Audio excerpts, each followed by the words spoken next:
What's going on? I'm the JakeOfALL, and this is a 2-minute tool review. And if you're not aware of it, I am a fan of Knipex pliers, and yes, it's Knipex.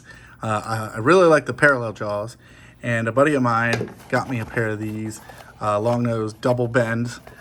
These things are great for getting in to hard to reach spaces, right? If you've had a needle nose pair of pliers before, you know, you can just go like that, but you really can't get down in there and really see what you're doing.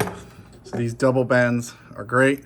They're also really good at hose clamps, right? Because you can hold it flat, whereas typically a pair of pliers like this, trying to get on a hose clamp and pull, doesn't really work out well. These, you can get a good angle and get good leverage. So they're Knipex, right? So they're going to be quality.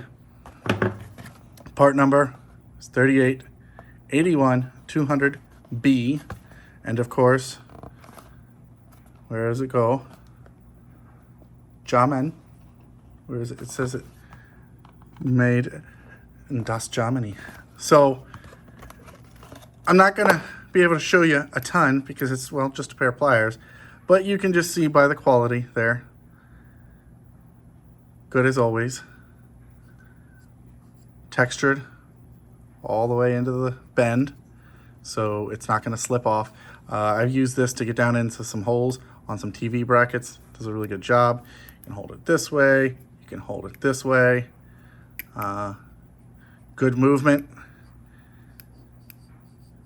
So yeah, check it out. I will put a link in the description to where you can find them on Amazon. And as always,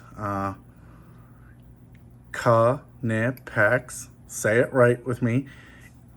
Try them out. Let me know what you think. If you've used these or used another brand, comment below what brand you use for areas like this to hard to reach. And all puns aside, this can definitely get in the spaces that something straight can't. So I'm the JakeOfALL.